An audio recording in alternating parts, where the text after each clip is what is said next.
আল্লাহ দুনিয়ার সব জায়গায় আছেন না নাই? জোরে বলেন।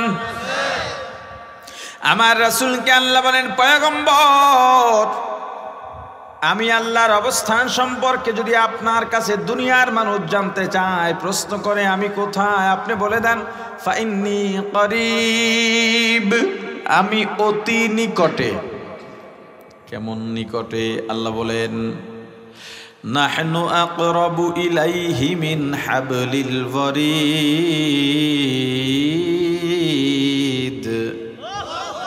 এত নিকটে তোমার ঘাড়ের শারক যেখানে, তার চাইতে আমি আল্লাহ তোমার আরো নিকটে। ওয়া হুয়া মাআকুম আইনামা কুনতুম। ও বান্দা, তুমি যখন যেথায় যাও আমার আল্লাহ তোমার সঙ্গে থাকেন। অতএব তুমি যদি একজন হও একজন মনে করবা না, আল্লাহকে নিয়ে দুইজন মনে করবা। যদি দুইজন হও দুইজন নও, আল্লাহকে নিয়ে তিনজন মনে করবা। যতজন হও আল্লাহকে নিয়ে একজন বেশি মনে করবা। ফাইনামা তুওয়াল্লু ফাতাম্মা ওয়াজহুল্লাহ। এ বান্দা, যেদিকেই তোমার চেহারা ঘুরাইবা, মুখ ফিরাইবা, ঘাড় ঘুরাইবা, সব দিকেই আমার আল্লাহ আছেন। পানির নিচে ডুব দিবা, কেউ নাই কিন্তু কে আছেন। পাহাড়ের আড়ালে পালাইবা, কেউ নাই, কেউ দেখে না কিন্তু কে দেখেন। জঙ্গলের অন্ধকারে লুকাইবা, কেউ নাই কিন্তু কে আছেন। ঘরের দরজা বন্ধ করে আছো, কেউ নাই, কেউ দেখে না, কেউ জানে না কে আছেন, কে দেখেন, কে জানেন। আরো জোরে বলেন, আরো জোরে বলেন। আল্লাহ আল্লাহ क्या मुबारक नाम है, अल्लाह अल्लाह आशिकों का काम है। এক দুনিয়াদার, আল্লাহ সব জায়গায় আছেন, আল্লাহ সব দেখেন। হুজুরের কাছে গিয়ে বলেন, হুজুর এই বিশ্বাস কি সবার আছে? বলে আছে। তাহলে আপনার মুরিদান যারা আছে সবাইকেই বিশ্বাস করে? কয় না, সবাই এ বিশ্বাসে বিশ্বাসী না। যত মুরিদ দেখো সবাই জান্নাতেও যাবে না। এমনকি আমি পীর, কিয়ামতের ময়দানে পীরেরও খবর থাকবে না। এ দুনিয়ায় সবই পর, কবর যে তোর আসল ঘর। এ দুনিয়ায় সবই পর, কবর যে তোর আসল ঘর। কেমনে সেথায় থাকবি পড়ে শুধুই মাটির বিছানা। কেমনে সেথায় থাকবি পড়ে শুধুই মাটির বিছানা। চিন্তা করে দেখো না, কবরে কি যাইবা না। চিন্তা করে দেখো না, কবরে কি যাইবা না। যেই কবরে আল্লাহ ছাড়া বন্ধু কেহ থাকবে না। যেই কবরে আল্লাহ ছাড়া আপন কাউকে পাইবা না। চিন্তা করে দেখো না, কবরে কি যাইবা না। সকালবেলা মসজিদে মুয়াজ্জিন ঘোষণা দিতেছে সুখ সংবাদ, অমুক ভাই আমাদের নিয়মিত মুসল্লি দুনিয়ায় নাই। রাত 2টা, 3টা, 2:30টার সময় দুনিয়ার থেকে চিরবিদায় নিয়ে পরকালের দিকে পাড়ি জমিয়েছেন। বাদ জোহর তার জানাজা। তখনই আপনি মন্তব্য করেন, আহ, রাতে একই সঙ্গে আব্দুল্লাহর দোকানে বসে, চায়ের স্টলে বসে একই টুলে পাশাপাশি চা খাইলাম, পান খাইলাম। আমার ভাইটা আজকে নাই, জোহরের পরে জানাজায় যেতে হবে। আপনার অনুভূতি এতটুকুই আর নাই। অথচ যদি ভাবতেন এই রাতে আব্দুল্লাহর জায়গায় আমিও হইতে পারতাম। পারি নাই, একদিন ঠিকই হয়ে যাব। হঠাৎ করে আমি রাস্তায় বের হব, রাস্তায় কোনো গাড়ি নাই, কোনো যানজট নাই, আসমানি বালা বৃষ্টি নাই, বিজলি নাই, মনে করছি আমি নিরাপদে হাঁটতেছি। হঠাৎ করে পেছন থেকে একটা গাড়ি এসে আমাকে ধূলিসাৎ করে দিতে পারে। মোটর সাইকেলে উঠলাম, নিরাপদে যাইতেছি। বাসায় বলেও গিয়েছি বিকালে আসব, আসছি ঠিক, তবে লাশ হয়ে আসছি। আসবো ঠিক, লাশ হয়ে আসবো। পাওনাদারকে ওয়াদা দিলাম আমি 1 সপ্তাহ পরে তোমার টাকা দিয়ে দেব, 1 সপ্তাহের আগেই দুনিয়া ছেড়ে বিদায় হয়ে চলে যেতে পারি। সন্তানকে বললাম 2টা দিন অপেক্ষা করো, তোমার মাদ্রাসার ফি দিয়ে দেব, 2 দিন আমি নাও বাঁচতে পারি। ও ভাই, মৃত্যু একদম কাছে, একদম কাছে, একদম কাছে। কতটা কাছে তুমি আমি যা অনুমান করি তার থেকেও কাছে।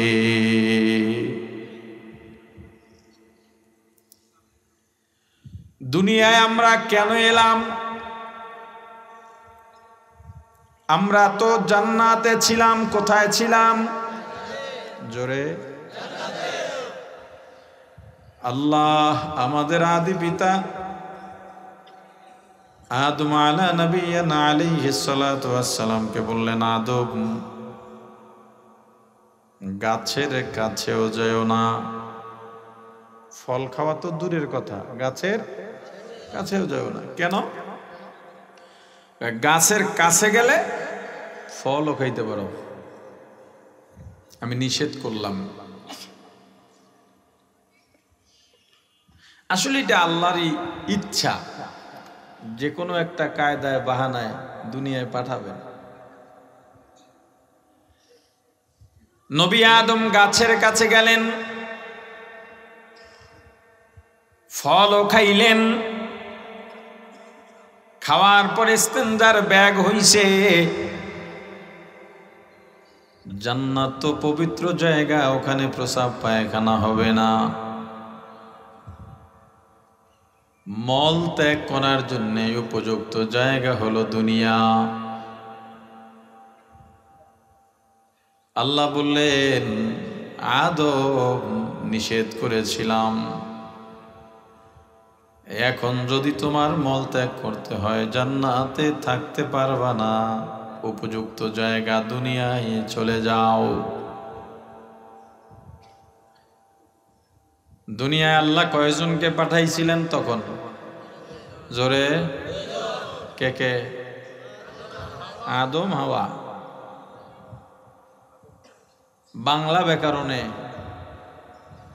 1 বচনের পর কয় বচন হয়? জোরে।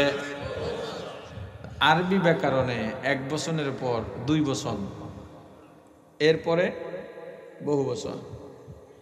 আর বাংলা ব্যাকরণে 1 বচনের পরেই, আর আরবি ব্যাকরণে 1 বচনের পরে 2 বচন, এরপরে বহু বচন। পাঠাইলেন কয়জন? কিন্তু আল্লাহ বললেন, আমি আদম হাওয়াকে বললাম, ইহবিতু জামিআ, তোমরা সবাই বের হয়ে যাও। সবাই বললে বহু বচন হয়, বাইরে কয় বচন? কথা কয় না রে ভাই। বাইরেছেন কয়জন? আল্লাহ কইছেন কয়জন রে? সবাই রে। ব্যাপারটা কি? বলা দরকার ছিল ইহবিত, তোমরা 2 জন বাইরে হও। কিন্তু আল্লাহ বহু বচন দেয়া বললেন, ইহবিতু, তোমরা সবাই বের হয়ে যাও। শুধু আদম হাওয়া নয়, তাদের থেকে যত সন্তান আসবে, রুহু জগতে যত রুহু আছে, আল্লাহ আদম হাওয়া দিয়া বুঝাই দিছেন তোমাদের সবাইকে দুনিয়ায় যাওয়া লাগবে।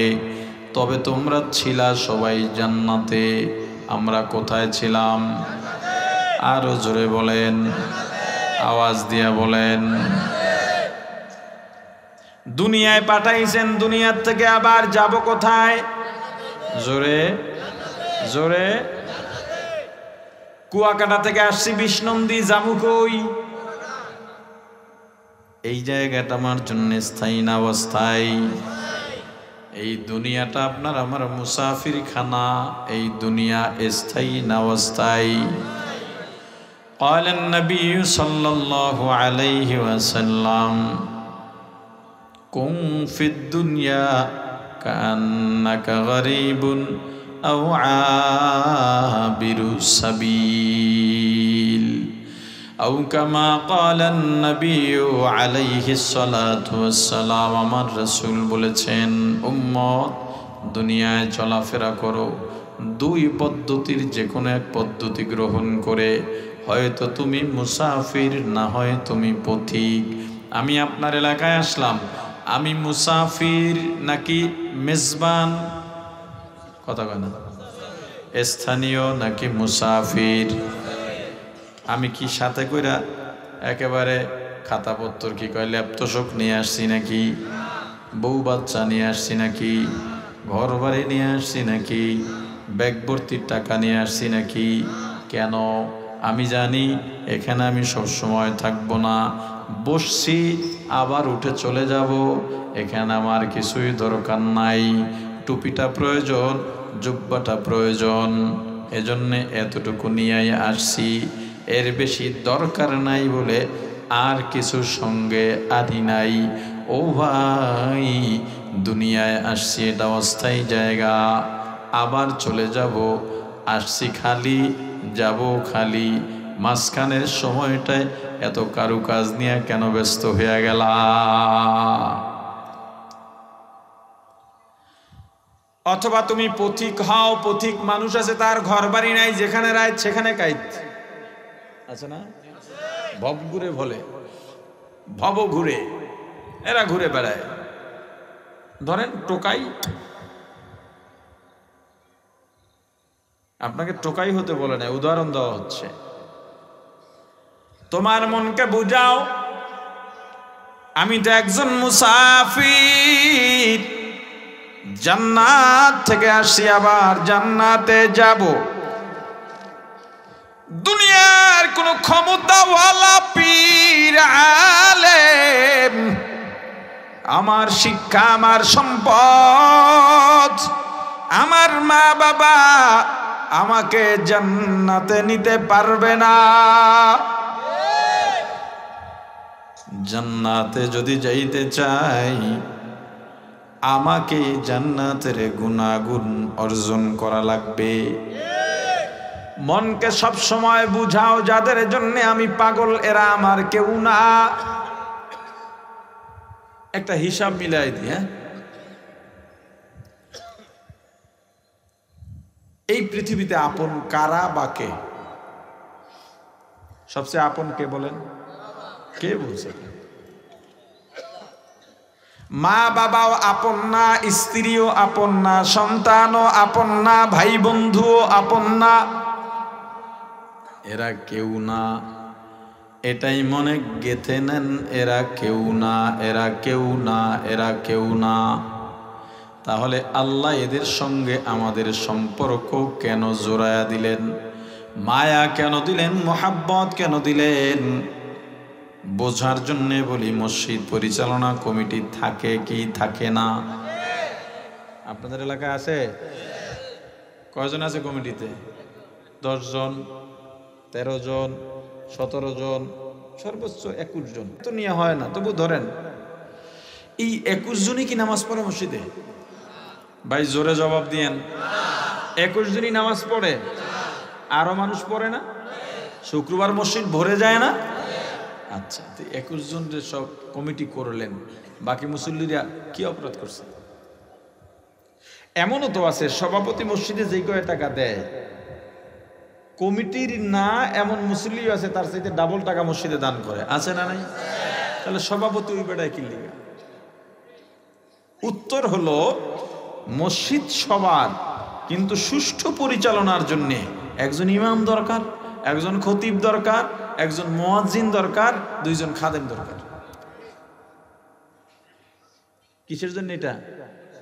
মসজিদের সুষ্ঠু পরিচালনার জন্য। পাশাপাশি মসজিদের উন্নয়ন দরকার, হুজুরদের বেতন দেওয়া দরকার, এজন্য এটা পরিচালনা কমিটি দরকার, না হয় যে কেউ আমাদবাড়ি করবে। কথা বলে না? যতক্ষণ কমিটি আছে ততক্ষণ সভাপতির জবাবদিহিতা আছে। সভাপতি সাহেব, মাদ্রাস মসজিদের যে ছাদ দিলেন, মালামাল কিনলেন, আমরাও টাকা দিলাম, হিসাবের রিপোর্টটা দেন। কথা বলেন। কিন্তু কমিটিতে উনি নাই, নতুন আরেকজন সভাপতি হয়েছে, পুরান সভাপতির কাছে আর কেউ হিসাব চাইব না। কথা কয় না? কেন চাইবে না? পদ নাই, কি নাই? এই দুনিয়াটা আল্লাহ সুন্দরভাবে সাজাইছেন। দুনিয়াকে সুষ্ঠু পরিচালনার জন্য আল্লাহ একটা এরকম ধরেন, এটা একটা কমিটি, এই একটা সংসার একটা কি কমিটি একটা। এই দুনিয়াটা সুন্দর পরিচালনার জন্য আল্লাহ চাইলে তো দুনিয়ার সব মানুষকে পুরুষ বানাইতে পারতেন, অথবা সব মানুষকে নারী বানাইতে পারতেন। তাহলে নারী আর পুরুষ কেন?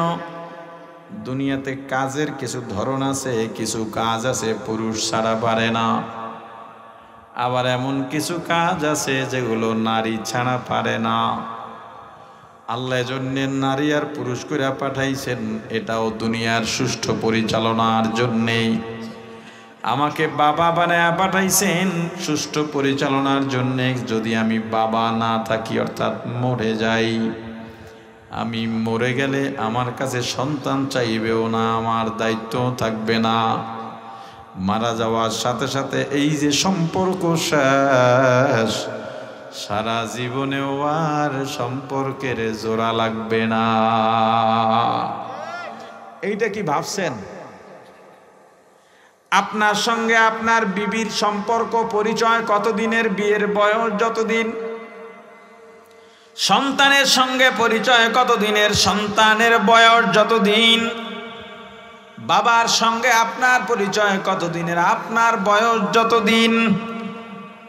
এই পরিচয় পর্বটা কত বছর দীর্ঘ থাকে? বেশির থেকে বেশি 50 বছর, 70 বছর, ধরেন 100 বছর। আমার 100 বছর হয়ে গেছে, বাবাও বেঁচে আছে, এমন ঘটনা বাংলাদেশে খুব কম। তবুও ধরে নিলাম বাবার সঙ্গে আমার পরিচয়ের মেয়াদ 100 বছর। এই 100 বছর পরিচয়ের জন্যেই, 50 বছরের পরিচয়ের জন্যে পাগল হয়ে গেলাম। জানটা দিয়া ফেলাইলাম, সকালে বের হই, রাত 10টায় 11টায় বাসায় ফিরি। সন্তানের সঙ্গে পরিচয়ের পরিধি আরো কম। এরপরেও সন্তানের জন্য কি না করলাম। রমজানের ঈদ নিজে পুরাতন পাঞ্জাবিটা সাবান দিয়া ধুইয়া ইস্ত্রি করে গায়ে দিলাম। সন্তানকে যত কষ্ট হোক নতুন জামা পরায় দিলাম। কিন্তু আমার ভাই, এই অল্প সময়ের পরিচয়ের জন্যে জীবনটা উৎসর্গ করলাম। একটাবারও ভাবলাম না এখনই যদি আমার চক্ষু বন্ধ হয়ে যায়, সারা জীবনের তোর এই যে সম্পর্ক শেষ, শেষ তো শেষ, সারা জীবনেও আর সম্পর্কের জোড়া লাগবে না, একেবারে শেষ। দুনিয়াতে আপন বলতে জানি সবচাইতে মা, নাকি? কথা কয় না? মা খুব আপন। মায়ের আচরণটা কেমন হবে? ইয়াউমা ইয়াফিরুল মারউ মিন আখিহি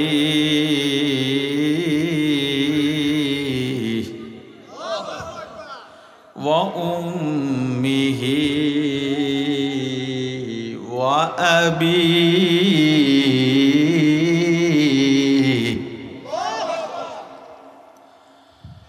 ওয়া সাহিবাতিহি ওয়া বানিহি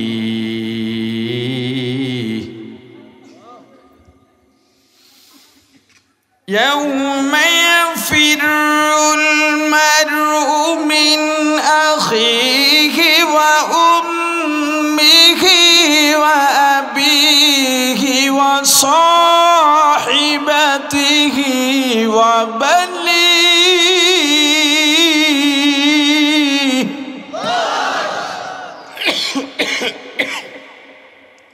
কিয়ামতের ময়দানে বলা হয় কেউ কাউকে চিনবে না।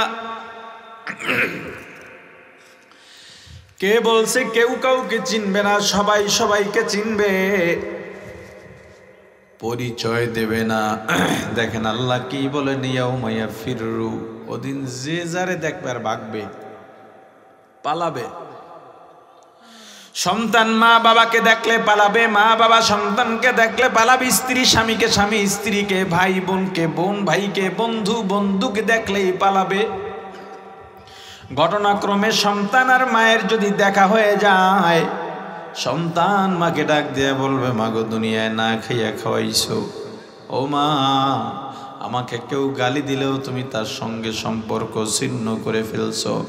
মাগো আমাকে নিয়ে কত কষ্ট করলা, আমি যদি দূরে যাইতাম তুমি খাইতা না, সারা রাত নামাজ পড়তা, দোয়া করতা আমার জন্যে।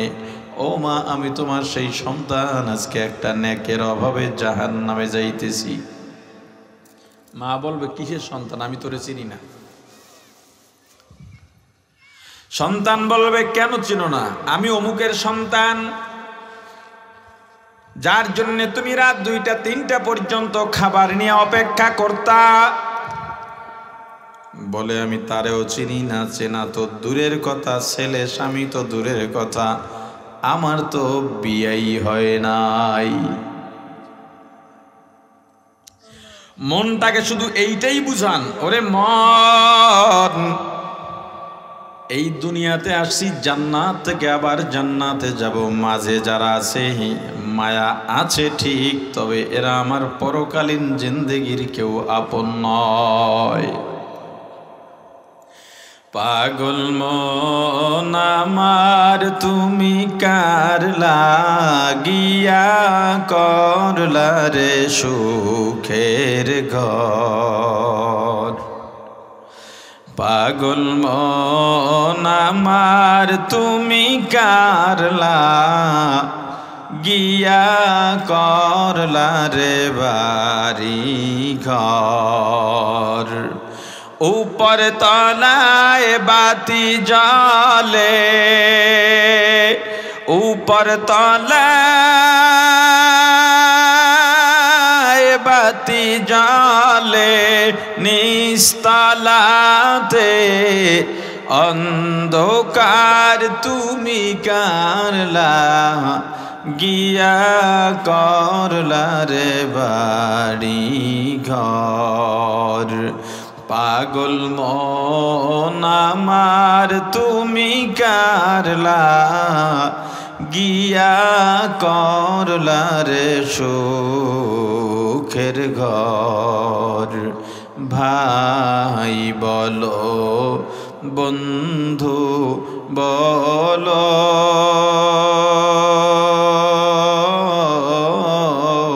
নয়তো কেউ আপন তোমার। ভাই বলো বন্ধু বলো,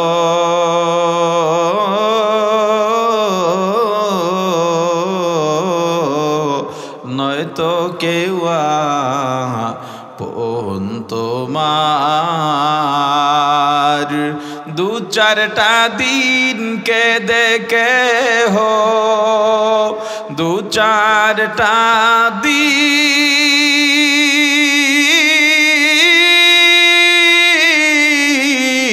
কে দেখে হো, রাখবে না যে খোঁজ খবর তুমি কারলা গিয়া করলা রে বাড়ি ঘর। পাগল মন আমার তুমি কারলা গিয়া করলা রে সুখের ঘর। প্রাণের ভাই আমার, অন্তরকে বুঝাও, দুনিয়াতে আল্লাহ পাঠাইছে জান্নাতে যাওয়ার জন্যে। আমার সহকারী কেউ হবে না, কোনো সুপারিশও কাজে লাগবে না, আমার কাজ করেই জান্নাতে যাওয়া লাগবে।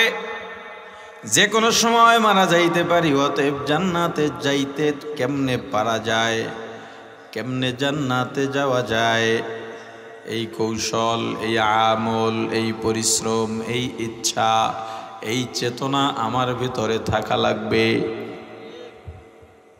এখন বলেন, জান্নাতে যাইতে চান কি চান না? জোরে বলেন। আল্লাহ কোরআনুল কারিমে ঘোষণা দিয়েছেন, যদি দুইটা গুণ অর্জন করতে পারো তবেই তোমার জন্য জান্নাত ঠিকানা। কয়টা গুণ? এক নাম্বার, আম্মা মান খাফা মাকাম রাব্বি, আল্লাহর সামনে উপস্থিত হওয়াকে ভয় করা। দুনিয়ার জিন্দেগি কিভাবে আমি কাটাইলাম, আমি তো আমার আমলের কথা জানি। বাইরে গেলে, দোকানে গেলে, অফিসে গেলে, মানুষের মজমায় গেলে সবাই দাঁড়িয়ে যায়, সালাম দেয়, চেয়ারটা এগিয়ে দেয়,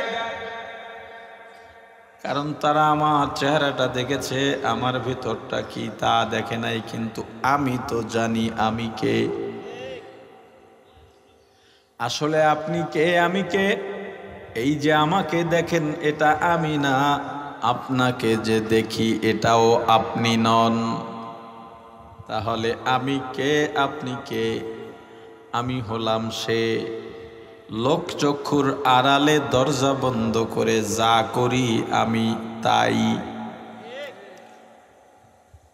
মানুষের সামনে তো চোরও ভালো সাজে, মানুষের সামনে তো ঘুষখোরও ভালো সাজে, মানুষের সামনে তো মিথ্যাবাদীও ভালো সাজে, কিন্তু মানুষের আড়ালে আপনি আমি কি করে বেড়াই?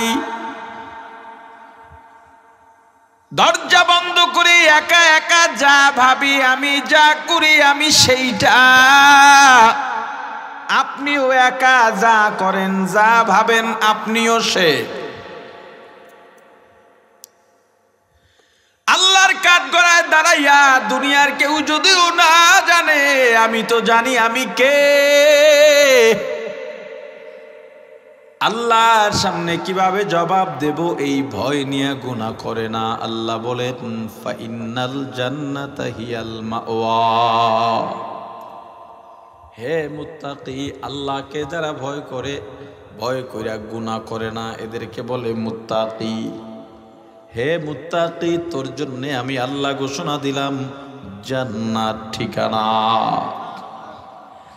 আর একটা আল্লাহর সামনে উপস্থিত হওয়ার ভয়। আল্লাহ দুনিয়ার সব জায়গায় আছেন না নাই? জোরে বলেন। আমার রাসূলকে আল্লাহ বলেন, পয়গম্বর, আমি আল্লাহর অবস্থান সম্পর্কে যদি আপনার কাছে দুনিয়ার মানুষ জানতে চায়, প্রশ্ন করে আমি কোথায়, আপনি বলে দেন ফাইন্নী করিব, আমি অতি নিকটে। কেমন নিকটে? আল্লাহ বলেন, নাহনু আকরাবু ইলাইহি মিন হাবলিল ওয়ারিদ।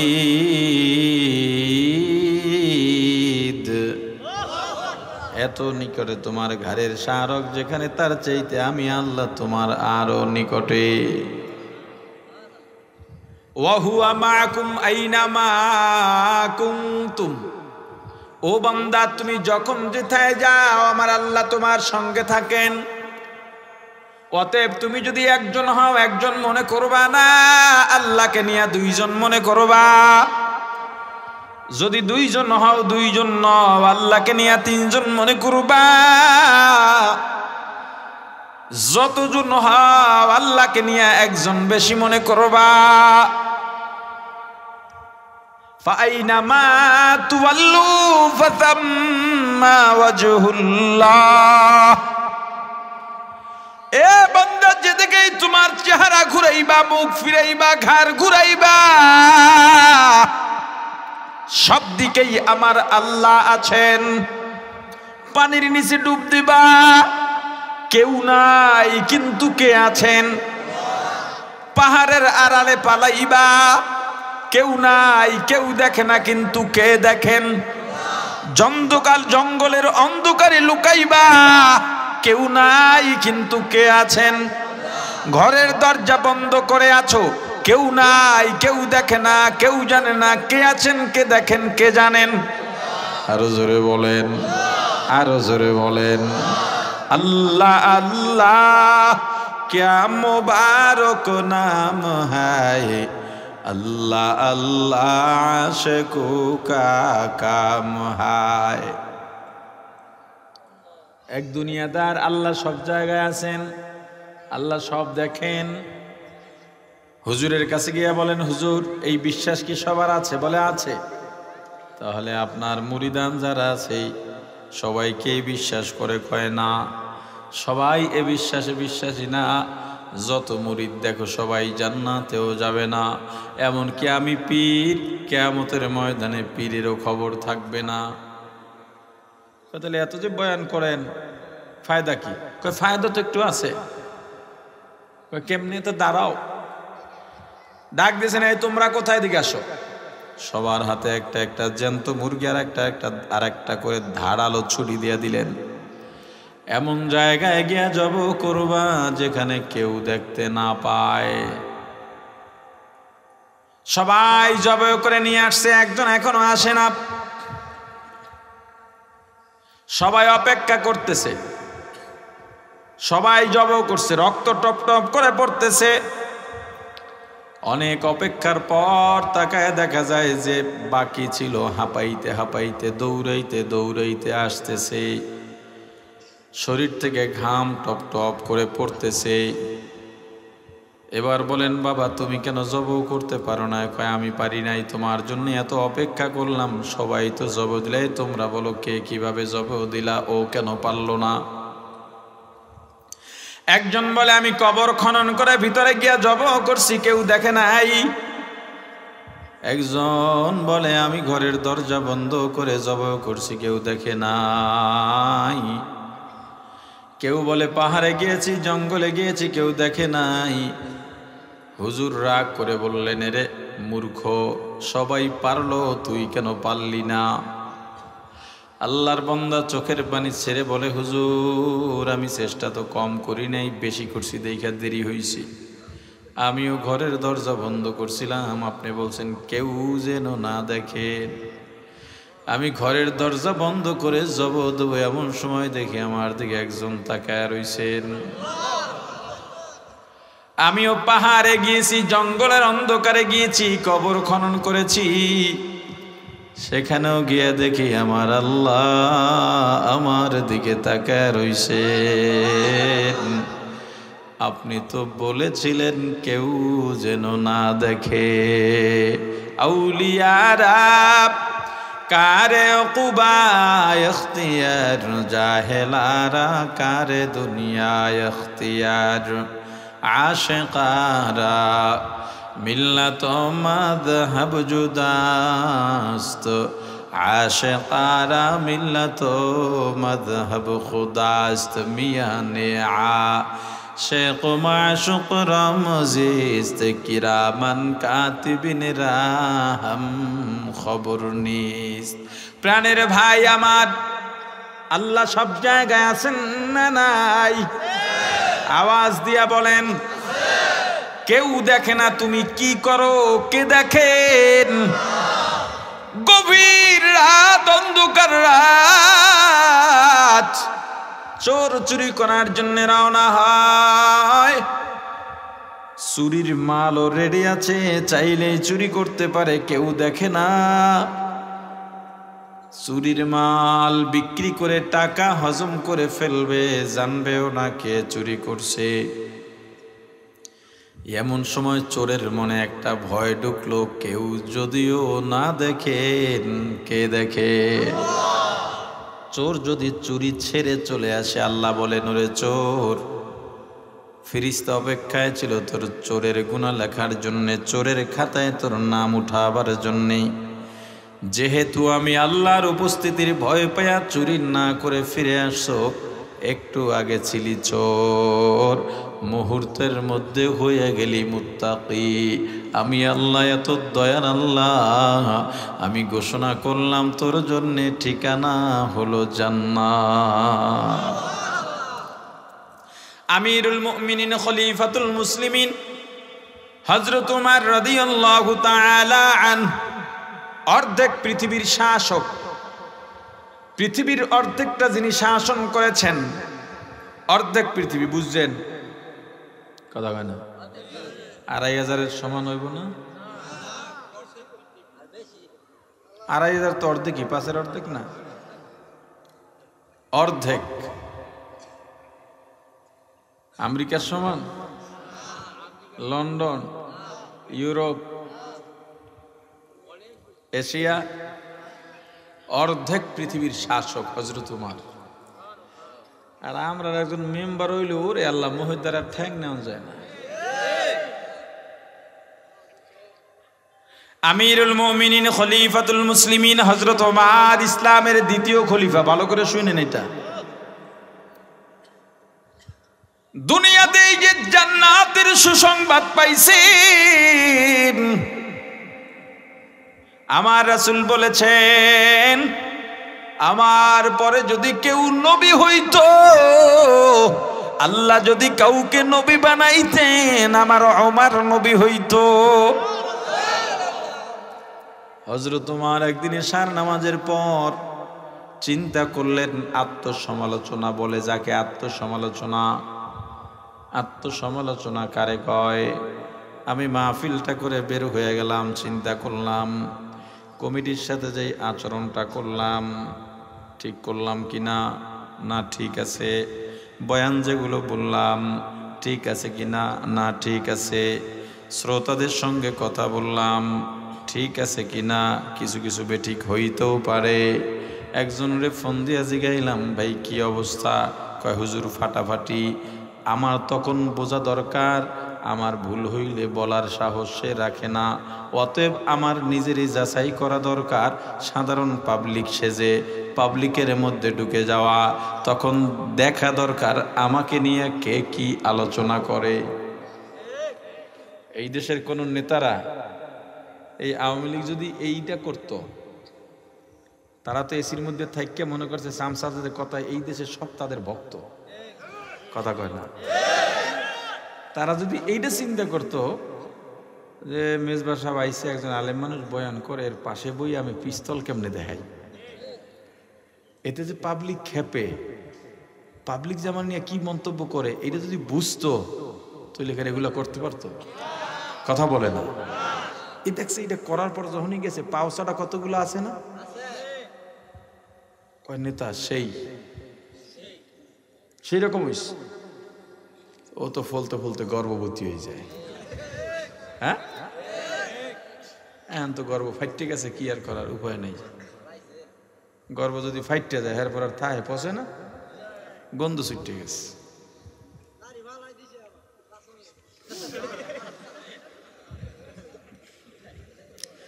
প্রাণের ভাই আমার, আমিরুল মুমিনিন খলিফাতুল মুসলিমিন হযরত উমর আত্মসমালোচনায় লেগে গেলেন। কত বড় মানুষ, আমার ভুল হতে পারে, আমি তো মানুষ। আপনার ভিতরে এই চিন্তাটা যখন ঢুকবে, মুখ দিয়া বলা না বলার সময় তো বলেন আমি মানুষ, ভুল হতে পারে, কিন্তু ভিতরে যখন আপনার ঢুকবে, একা একা যখন চিন্তা করবেন আমার ভুল হতে পারে, তখন বুঝবেন আসলে এই চিন্তা ঢুকছে। আর যদি সমাজের খাতিরে কোন মানুষ বলতে তো ভুল আছেই, কিন্তু ভিতর থেকে অনুভব করেন নাই মানুষকে। মানুষ তো সে অন্যায় যদি কইরা ফেলে, এরপরে ঘুমাইতে পারে না, ওই অন্যায় তাকে ঘুমাইতে দেয় না, পিট উপিট করে আর বলে কি করলাম, এটা ঠিক হয় নাই। এটা হলো মানুষ। এইটা কি? পরের দিন অন্যায় যার সঙ্গে করছে তারে গিয়ে বলে, ভাই সারা রাত ঘুমাইতে পারি নাই, কিছু মনে রাখো না, মাফ করে দাও। মাফ করে দিস, মাফ করে যা, বুঝতে হবে মাফ করে নাই। কি যদি মাফ করে দিস, আপনারা মনে করেন একটা সন্ত্রাসী এসে ধরছে, আপনি হুজুর মানুষ, কি মনে হয় সন্ত্রাসীরা হুজুর করে ধরে না? এই রাস্তায় যত ডাকাতি হয় সব হুজুরগো গাড়ি ডাকাতি হয়, ডাকাইতে সব নিয়ে টিয়া কয় হুজুর একটা ফু দিয়ে দেন।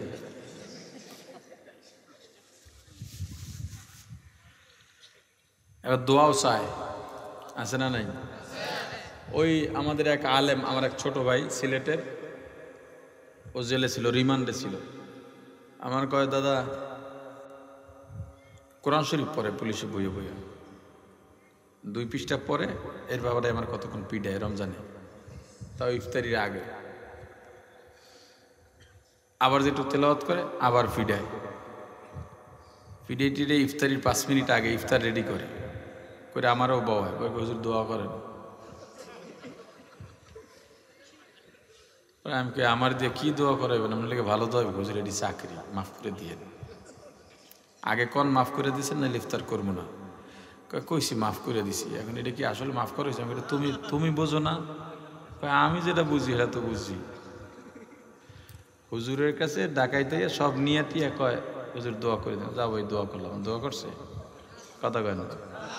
তুমি গিয়া বললা, ভাই আমি অনুতপ্ত, ঠিক আছে ভাই যান যান, ওকে যান যান, আপনার বুঝা নিতে হবে, ক্ষমা করে নাই না ভাই, তুমি হাসি দিয়া আন্তরিকভাবে আমাকে ক্ষমা না করলে আমি তোমাকে ছাড়ছি না।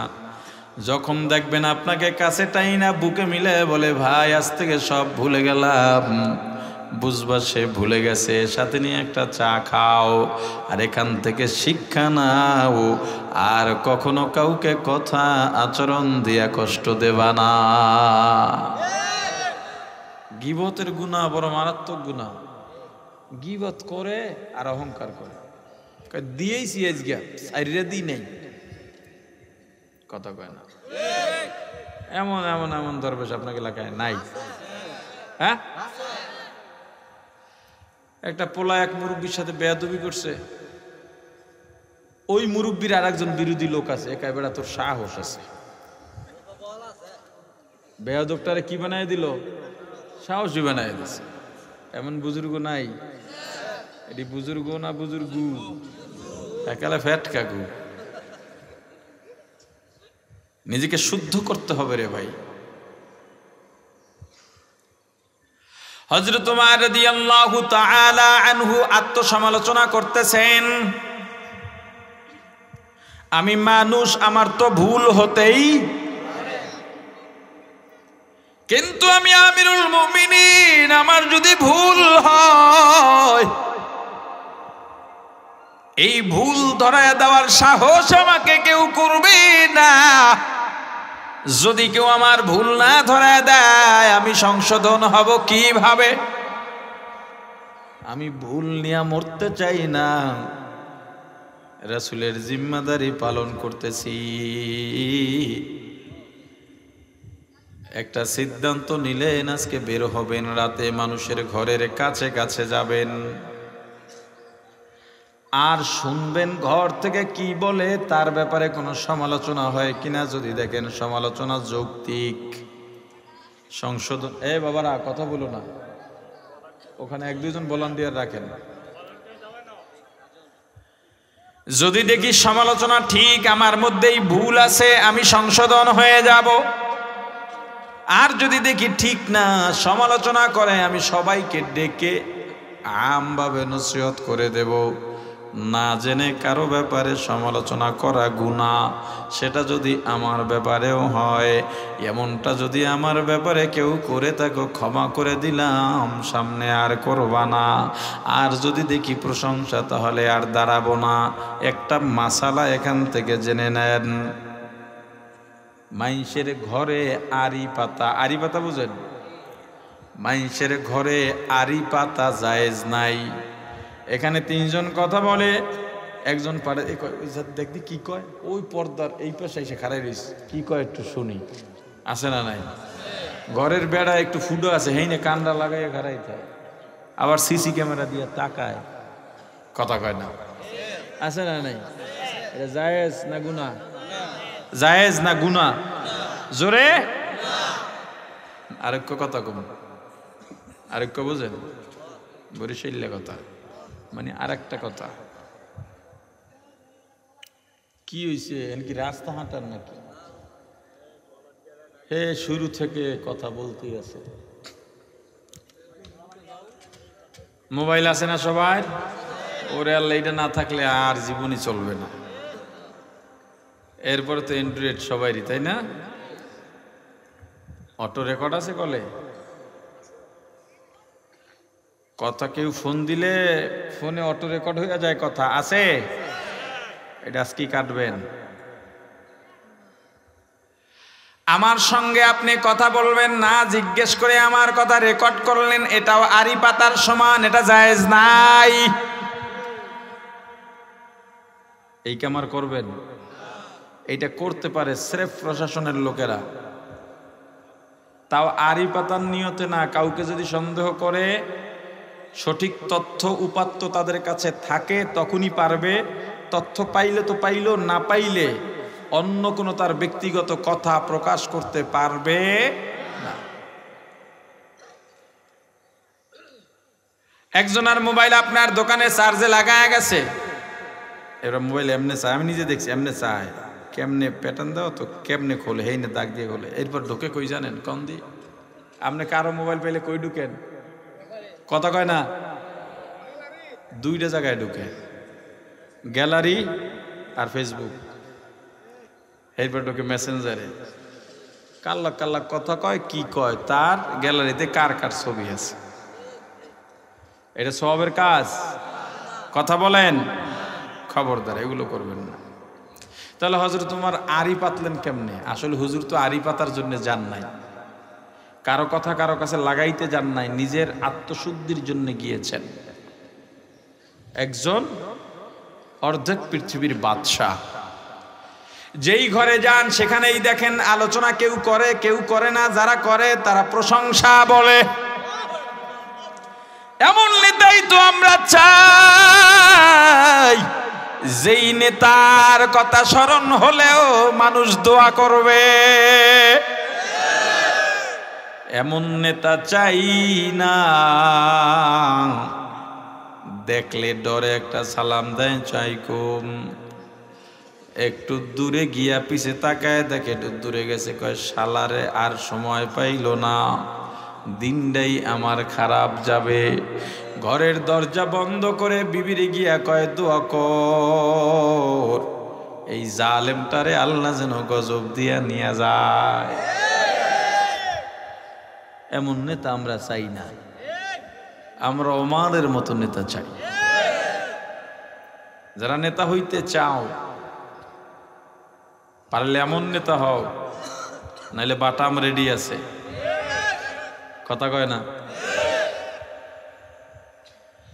এই জীবন তো এমনি বোনাস, আপনার জীবনও বোনাস, শুধু আমারটা না।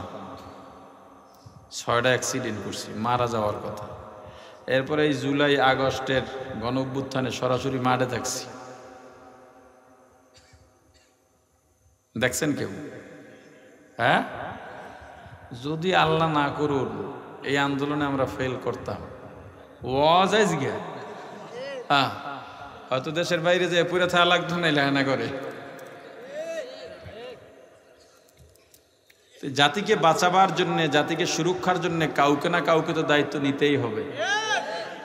এই যারা জেনে শুনেও, যারা জানছি, আমিও জানছি, যারা আন্দোলন করছে তারাও জানছে এই আন্দোলন ফেল করলে আমি শেষ। এরপরও জানা শোনার পরেই যারা রাস্তায় নামছে, এত রিস্কের মধ্যে গুলির সামনে, সরাসরি গুলির সামনে দৌড়ে দৌড়ে চলছে, যতটুক পারছি ছাত্ররা টিকে রইছে, এই তারা আবার কেউ যদি ফেসিবাদী আচরণ করে আবার মাঠে নামতে পারবে।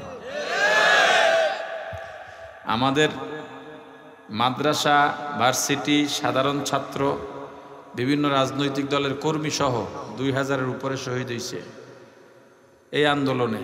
ওই জায়গায় তো আমিও থাকতে পারতাম, অন্য একজন হইতে পারত, থাকি নাই। তার মানে কি জীবনটা বোনাস আছে না? এই বোনাস জীবন দরকার হলে আর একবার উৎসর্গ করব। কিন্তু খবরদার এই ফেসিবাদী চিন্তা কেউ করেন না। আর যারা ক্ষমতা পান নাই, কিছুই হয় নাই, ক্ষমতা না পাইয়েই ক্ষমতাবান মনে করতেছেন, একটু সাবধান হয়ে যান। মানুষকে শান্তিতে চলতে দেন, মানুষের শান্তি এবং দোয়ার কারণ হন, মানুষের বদদোয়ার কারণ হবেন না। প্রাণের ভাই আমার, হযরত ওমর রাদিয়াল্লাহু তাআলা আনহু চলে যাচ্ছেন, আর উপায় নেই, ফজর হয়ে গেছে, কেউ বদনাম গায় না। কেমন নেতা!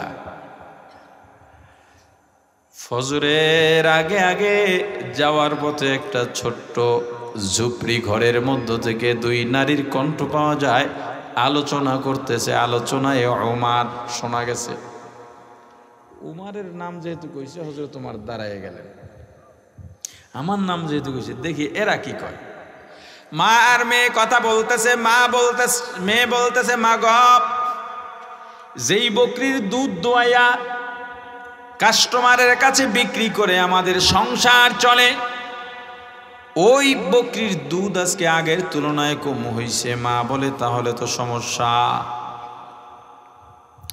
কম হইলে একজন কাস্টমার ছুটে যাবে, অন্য জায়গায় গিয়ে কাস্টমার হয়ে যাবে। তাহলে কি সমাধান করা যায়? মা বলে, আজকে একটু পানি মেরে দে।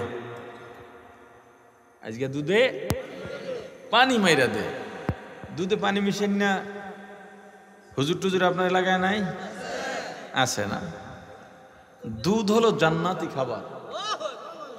দুধ কথা বলে না, দুধ একমাত্র খাবার যেটা খাইলে পানির পিপাসাও মেটে, ক্ষুধাও মেটে। আর কোনো খাবার এমন নাই। আর যত খাবার আছে, হয়তো পানির ক্ষুধা মিটবে, নাইলে খাওয়ার পর আবার পানি খাওয়া লাগবে। কিন্তু দুধ কি? জান্নাতি খাবার। দুধ পান করলে ক্ষুধাও মেটে, পিপাসাও মেটে। ইতে যারা ভেজাল দেন, আপনারা মানুষ হন কিভাবে? একটু কম দিয়ে আমারে। মধু জান্নাতি খাবার। এই মধু কি করে? আয়সা, মধুওয়ালা মধুওয়ালা। মধুর যারা পাগল বাইরে রয়েছে, দেহে বিশাল বালতি, মৌমাছিও আছে, মৌচাকও আছে।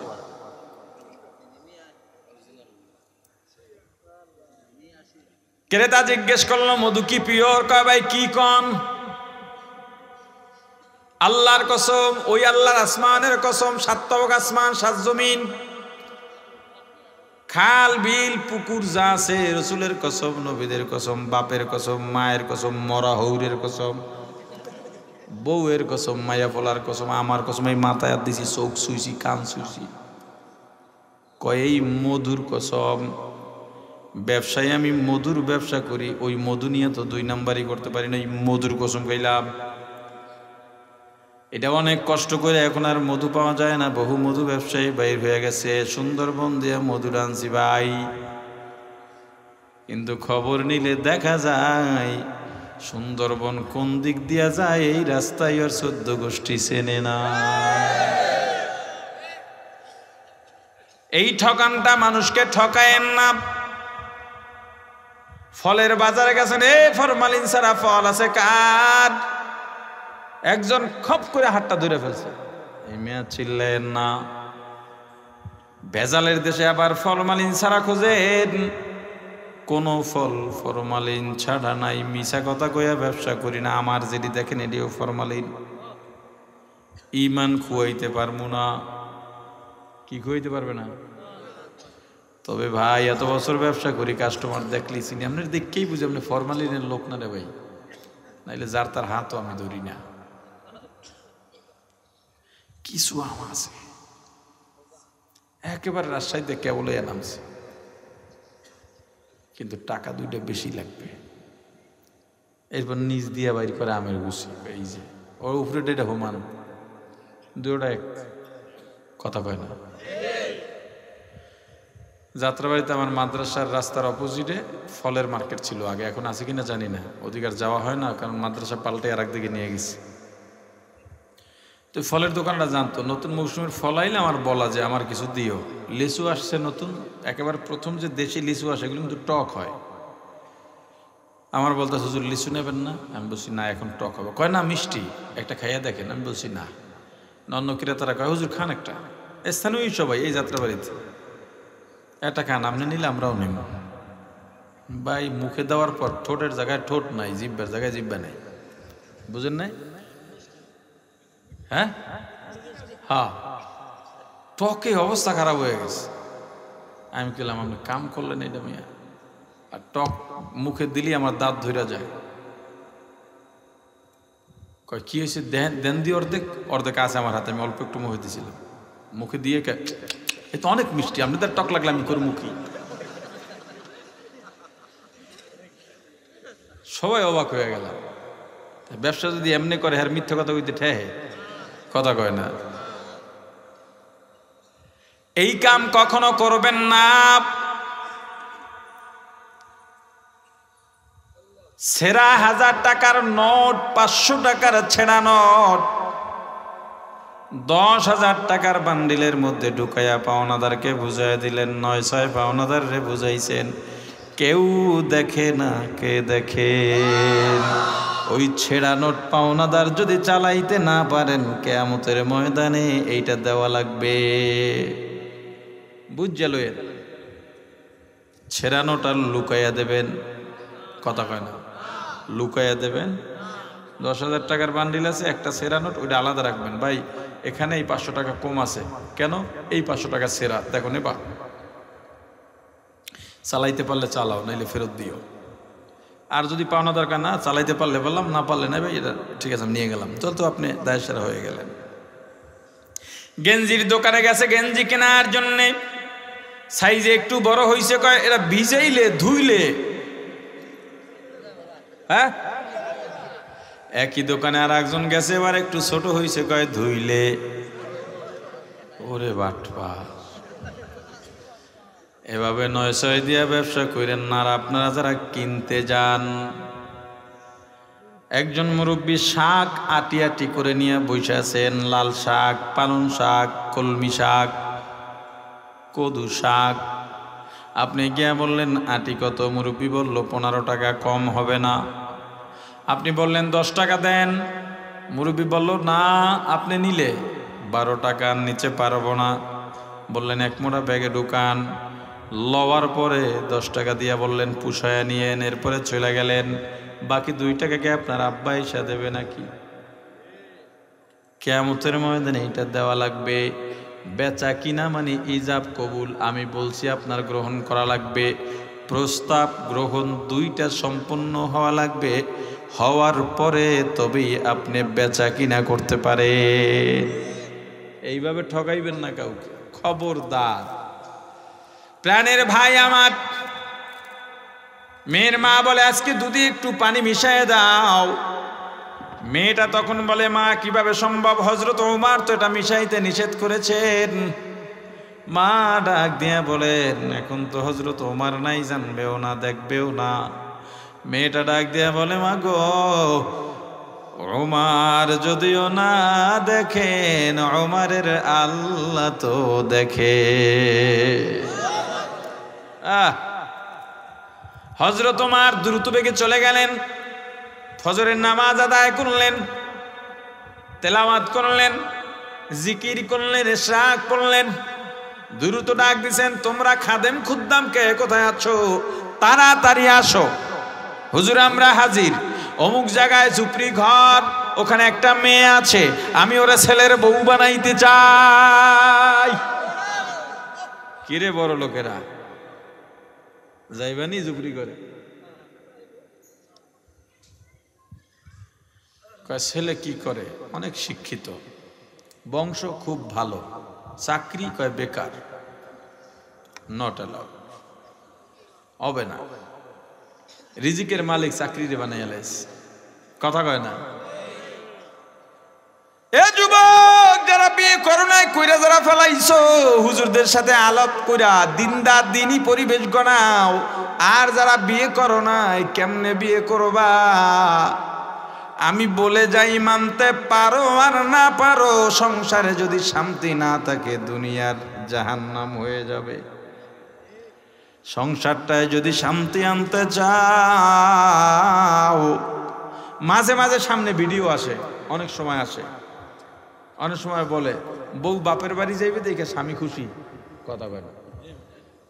আমার বউ জিগে আসলে কি ব্যাপারটা এমন, আমরা বাপের বাড়ি আমরা খুশি হন? আমি তো বউ ছাড়া থাকতে পারি না, খুশি আমি কেমন? আমি গোসল পর কাপড়টাও ধুই না। তো এটা করে কে? বুঝলাম আসলে বেশিরভাগ সংসারই শান্তিটাই নাই, দিন নাই, শান্তিও নাই, কথা কয় না, শান্তি নাই। কেমন মেয়ে পছন্দ করবা? 1 নম্বরে দিনদারি দেখবা, আর কিছু থাকবা না থাক, দিনদারি কম্বলচারী লাগবে, কথা কয় না। দিনদারি কি? খাস পর্দানসীন।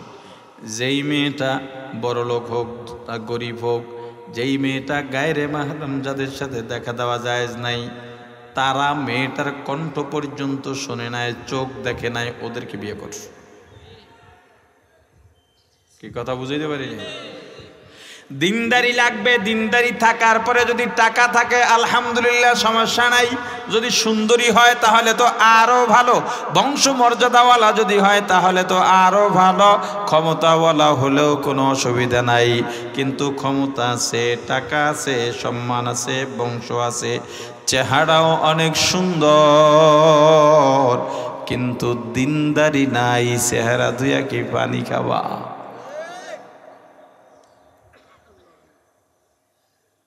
এত বড় বাচ্চা কয় ওই মাইয়ারে বিয়ে করাইতে চাই আমার ছেলে। তিনি জানেন, কথায় বুঝেছেন, তাদের বাবা নাই, সংসার চালাবার মতো পুঁজি মাত্র একটা দুধের বকরি। চেহারা কেমন তাও দেখেন নাই, বিয়ে হয়ে গেছে। ঝুপড়ি ঘরের দিনদার আবেদা জাহেদা সলেহা মেয়ে, বাদশার ছেলের বউ। গুণ কি? দিনদারির চেয়ে বড় গুণ আছে? ইমাম সাহেবের একটা সালিসিতে ডাকছে না পর্যন্ত, কয় ও হুজুররা বুঝবে না, সবচেয়ে বড় গুণ হলো দিনদারি। এবার হুজুর যখন ঘর থেকে বের হইলেন, পুত্রবধূ আইসা দরজায় দাঁড়াইলেন। হযরত তোমার ডাক দিয়া বলে, মা তোমারে কেন আমার পোলার বউ বানাইছি জানো? ও মা, আমি যখনই ঘর দিয়া বের হব তখন তুমি আমাকে শুনাইয়া শুনাইয়া একটা কথা বলবা। ওমর যদিও না দেখেন, ওমরের আল্লাহ তো দেখে। আল্লাহ সব জায়গায় আছেন না নাই? কি করো কেউ দেখে না, কে দেখেন? এইটা অন্তরে ঢুকায়া যদি গুনাহ থেকে ফিরতে পারো, আল্লাহ বলেন, হে মুত্তাকি, ফাইন্নাল জান্নাতা হিয়াল মাওয়া, আমি আল্লাহ তোমার জন্য জান্নাত ঠিকানা বানায়া দিলাম। এটা হলো 1 নাম্বার গুণ। 2 নাম্বার গুণ, নাহান নাফসা আনিল হাওয়া, মনের খাহেসাতের বিরুদ্ধে কাজ করা। মনের বিরুদ্ধে নয়, মন তো নামাজও পড়তে চায়, তাহলে মনের বিরুদ্ধে গেলে তো নামাজ বাদ দেওয়া লাগে। মনের হাওয়া খাহেস গুনার ক্ষেত্রে ব্যবহার হয়। মন চায় মিথ্যা বলতে বলবো না, মন চায় হারাম খাইতে খাবো না। আল্লাহ বলেন, ফাইন্নাল জান্নাতা হিয়াল মাওয়া, হে পরহেজগার, তোর জন্য জান্নাত হলো ঠিকানা। একবার যদি তওবা করার মতো করে নিতে পারলে আমার ভাই, আল্লাহর কাছে তোমার চাওয়া পাওয়া, তোমার নেক আশা বড় বিষয় নয়। আল্লাহর কাছে তোমার চাওয়াই হবে আমার গুনাহ মাফ করা। কত গুনাহ জীবনে করলাম, কত অন্যায় জীবনে করলাম, কত মিথ্যা জীবনে বললাম, কত মানুষের হক নষ্ট করলাম, কত সময় কত গুনাহ করলাম, কত জিকির ছেড়ে দিলাম, কত নামাজ ছেড়ে দিলাম, রোজা ছেড়ে দিলাম, পর্দা করলাম না, দরুদ পড়লাম না। মুসলমান জীবনে দরুদ কয়বারই বা পড়েছি? আল্লাহর কাছে তওবা করো। রাত যখন গভীর হয়ে যায়, দুনিয়ার তখন কেউ থাকে না, সবাই ঘুমায়া যায়, তুমি আর আল্লাহ, আল্লাহ আর তুমি। যায় নামাজ বিছায় সুন্দরভাবে ওযু বানায়া যায় নামাজ বিছায়া দাও, নামাজে দাঁড়াও, 2 রাকাত 4 রাকাত নামাজ আদায় করে একটু জিকির করো, মৃদু আওয়াজে, জোর আওয়াজে না। পবিত্র কোরআনুল কারীম খুলে একটু তেলাওয়াত করো, কোরআনটা বুকের সাথে মিলাও। আল্লাহর কসম করে বললাম, তোমার জীবনের পেরেশানির ঔষধ যদি চাও, প্রেসক্রিপশন দিয়ে গেলাম, ঔষধ সেবন কইরো, জীবনে আর পেরেশানি থাকবে না। যদি এই জান্নাতকে ঠিকানা বানাইতে চাই, দুইটা গুণ লাগবে। 1 নম্বরে পরহেজগার মুত্তাকি হওয়া লাগবে, 2 নম্বরে পরহেজগার হওয়া লাগবে। এবার তোমার তওবার পালা। কিসের পালা? কথা বলেন। ইবলিস বলে এইবার ওঠ, ওয়াজ শুনছো বাধা নাই, তওবা করলেই আমার সমস্যা। এই জন্য দেখবেন বয়ানের দোয়ার আগে আগে কিছু মানুষ উঠে যায়, এগুলো বইলেও আপনি বসায় রাখতে পারবেন না। ইবলিস চায় না এখানে সব মানুষের একবার আমিনের ধ্বনিতে আপনি আমি সবাই মাপ পেয়ে যাই। ইবলিস বলে জীবন ভরে সাধনা করলাম, তুই যদি মাপ পেয়ে যাস তাহলে আমার সাধনা বৃথা হয়ে গেল। আমি হব মদিনার সারা বেলা ঝাড়ুদার, রওজার কিনারে কেটে যাবে দিন আমার। আমি হব মদিনার সারা বেলা ঝাড়ুদার, রওজার কিনারে কেটে যাবে দিন আমার। আমারে স্বপ্ন যদি হয় গো পূরণ, ধন্য হবে মোর জীবন মরণ। আমারে স্বপ্ন যদি হয় গো পূরণ, ধন্য হবে মোর জীবন মরণ। আমি হব মদিনার সারা বেলা ঝাড়ুদার, রওজার কিনারে কেটে যাবে দিন আমার। আমি হব সেবাকারী জিয়ারাতকারীদের, জুতাগুলো মুছে দেব বিশ্বের হাজিদের। আমি হব সেবাকারী জিয়ারাতকারীদের, জুতাগুলো মুছে দেব বিশ্বের হাজিদের। আমারে স্বপ্ন যদি হয় গো পূরণ, ধন্য হবে মোর জীবন মরণ। আমি হব মদিনার সারা বেলা ঝাড়ুদার, রওজার কিনারে কেটে যাবে দিন আমার। আমি হব মদিনার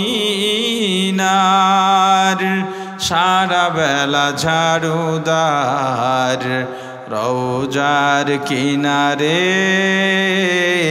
কেটে যাবে দিন আমার।